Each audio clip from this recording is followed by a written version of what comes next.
Assalamualaikum warahmatullahi wabarakatuh. Anak solih solihah,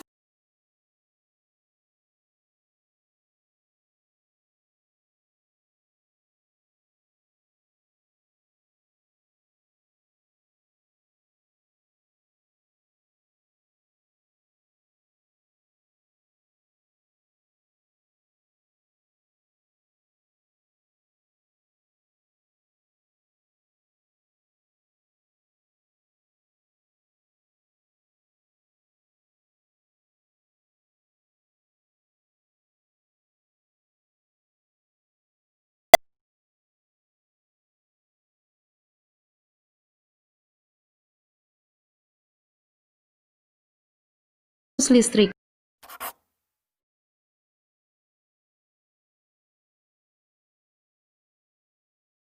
Berdasarkan mengalir atau tidaknya arus listrik, rangkaian listrik dibagi menjadi dua. Yang pertama, rangkaian listrik terbuka, yaitu suatu rangkaian listrik yang tidak dapat mengalirkan arus listrik karena jalur arus listrik terputus atau tidak terhubung. Yang kedua, rangkaian listrik tertutup, yaitu rangkaian listrik yang dapat mengalirkan arus listrik karena jalur alirnya terhubung.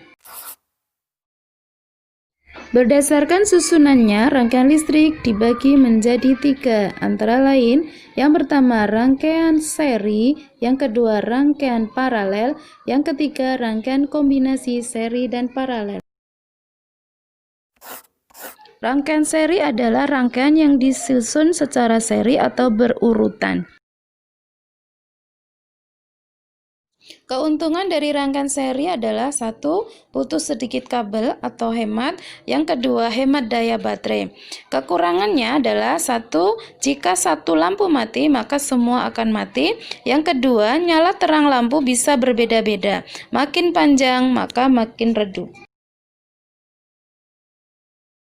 Rangkaian paralel adalah rangkaian yang disusun secara bercabang.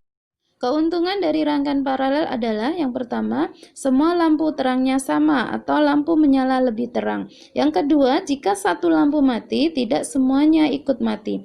Kekurangannya adalah satu, butuh kabel panjang atau lebih mahal. Yang kedua, baterai lebih boros. Adapun contoh penggunaan rangkaian seri dan paralel dalam kehidupan sehari-hari. Yang pertama, rangkaian seri contohnya adalah senter dan lampu hias. Yang kedua, rangkaian paralel contohnya lampu lalu lintas. Anak solih-solihah sudah memahami tentang rangkaian listrik. Sekarang, apa saja komponen-komponen listrik? Yang pertama yaitu saklar, berfungsi memutus dan menyambung arus listrik. Yang kedua, kabel, berfungsi sebagai media penyalur arus listrik. Yang ketiga, lampu, berfungsi sebagai benda yang dialiri listrik. Yang keempat, baterai, berfungsi sebagai sumber energi listrik.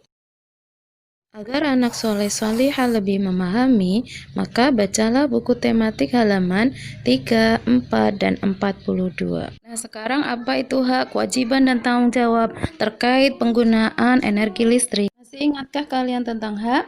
Ya, hak adalah sesuatu yang kita terima. Contoh, mendapatkan pelayanan listrik sesuai kebutuhan. Kewajiban adalah sesuatu yang harus kita lakukan. Contoh, membayar tagihan listrik secara tepat waktu. Tanggung jawab adalah kesadaran kita menerima segala konsekuensi dari apa yang kita lakukan. Contohnya, menghemat pemakaian energi listrik dalam pemakaian sehari-hari.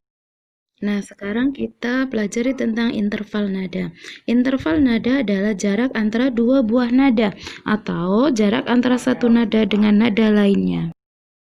Perhatikan interval nada pada solmisasi tangga nada berikut. Berikut interval nada dengan jarak setengah nada, satu nada, satu setengah nada, dan dua nada. Yuk, sekarang kita berlatih menyanyikan lagu daerah.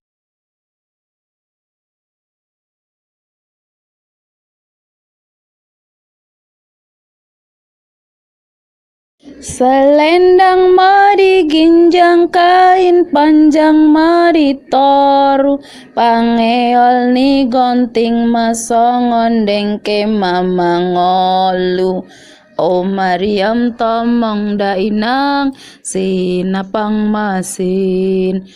O Maryam tomong dainang sinapang masin. Anak solih solihah, demikian pembelajaran ini. Marilah kita akhiri dengan kalimat hamdalah. Alhamdulillahirrabbilalamin. Semangat belajar. Barakallahu fikum. Wassalamualaikum warahmatullahi wabarakatuh.